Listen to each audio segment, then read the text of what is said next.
Matapos ng isang linggong bombahan, naghalo na ang araw namin at gabi.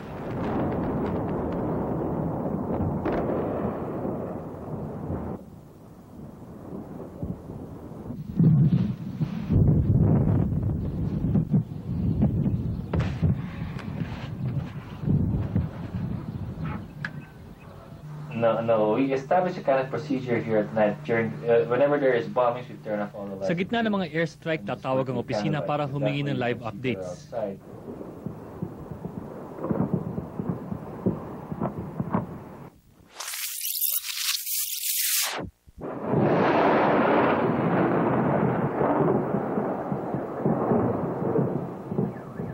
Matapos ng isang linggong bombahan, naghalo na ang araw namin at gabi.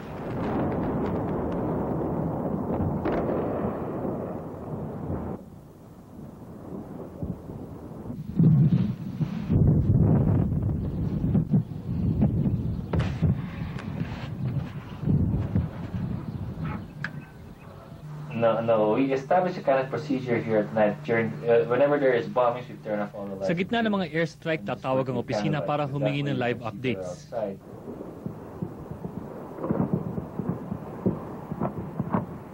Sa pagitan ng bombahan, pilit naming mabuhay ng medyo normal.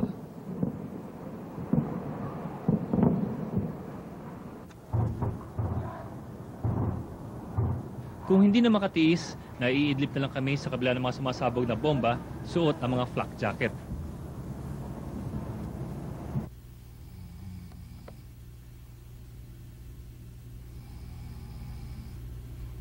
Minsan tila malakas pa ang hilik ng katabi mo kaysa sa bagsak ng bomba. Minsan, parang bahala na sa lakas ng kani-kanyang agimat. Ay, bumagsak. Ay, bumagsak. Nakagising ko ito eh. Nakagising ko. Wow. Isang umaga, naabutan ko na lang si Val sa balkonahe ng hotel. Nagluluto sa gitna ng isang airstrike. Ang aga mag-siren eh, alas 6 pa lang. Baboy? Alas 6 pa lang, sumirena na naman.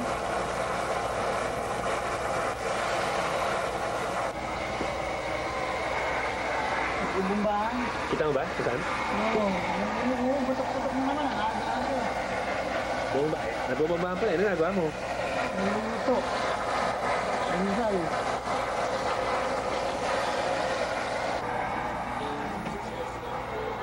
Nagkaroon kami ng tosino, saka longganisa, saka tapsilog. Ano pa? Wala. Imahinasyon mo na lang yun. Lahat dito lasang kebab. Kahit ang juice nila lasang kebab.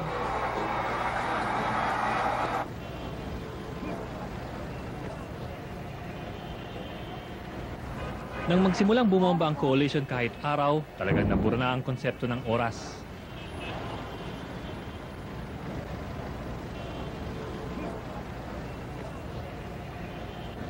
Boom!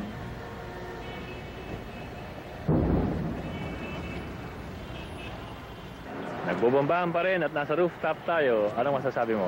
Wala. Normal naman yan eh. Sige, masasabi mo yun? Sabi ko nga normal.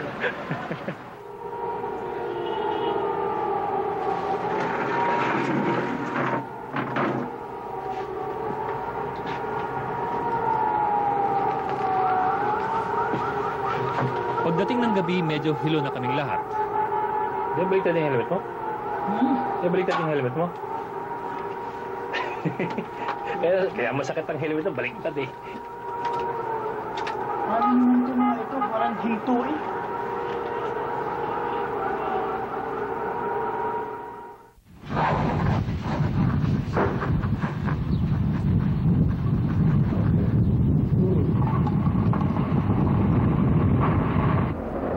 Lunes ng gabi, nabulabog kami ng bombay ng Iraqi TV station.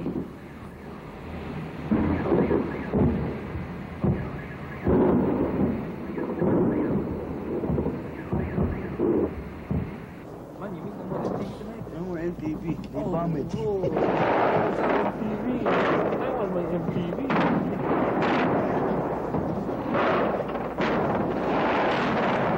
Niyanig kami Ang TV station nasa tabi lang ng hotel namin. Katabi rin namin ang Information Ministry na binanatan ng mga Amerikano sa mga susunod na araw.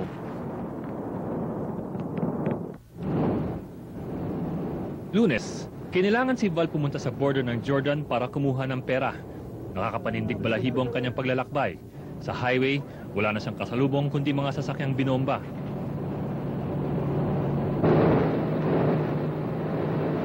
Isang taxi na natupok na.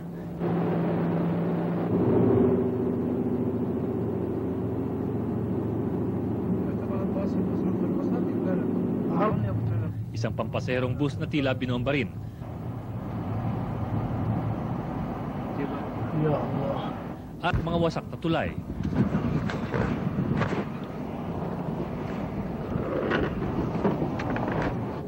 Pabalik sa Baghdad, may sinakay pa siyang mga Iraqi. Galing pang Germany, babalik sa Baghdad para labanan ng mga Amerikano. I left my study just to come and fight with my brothers in Iraq against the invaders. Ito marahil ang pinakamalaking kabalintunaan ng gyerang ito. Liberasyon daw ito ng mga Iraqi kay Saddam ayon sa mga Amerikano. Pero para sa maraming Iraqi, hindi na si Saddam ang usapin. Ayon sa isang Iraqi na aking nakausap na natatakot magpakita sa kamera, laban siya dati kay Saddam.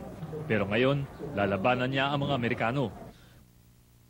Sa isang lupa kung saan nagmula ang kasaysayan, matalas ang konsepto ng mga Iraqi ng dignidad bilang isang bansa. Kung sakali ang makakalaban ng mga Amerikano sa Baghdad ay hindi lamang ang mga panig kay Saddam, di mga Baghdadi na simple lang ang pananaw, na nang himasok ang mga banyaga sa kanilang bayan, sa kanilang syudad, sa kanilang bakuran, at sa kanilang kasaysayan. Marso 26, magtatagal pa ang mga Amerikano bago subuking pasukin ang Baghdad. Matapos ng eksaktong isang buwan sa Baghdad, sinabihan kami ng opisina na panahon ng umuwi, pansamantala.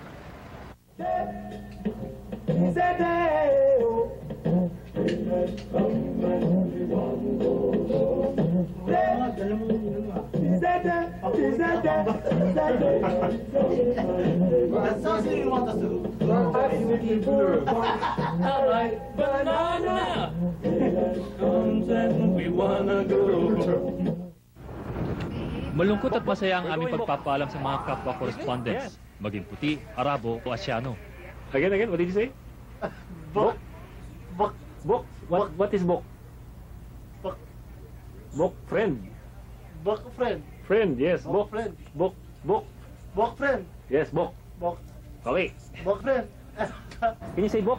Bok. Bok. Bok. Bok. Okay. Bok for you. Bok for your friend. Thank you, man.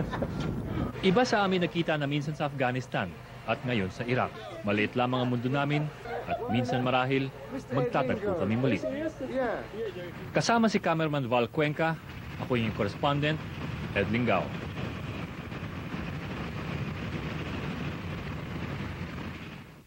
Special edition ng The Court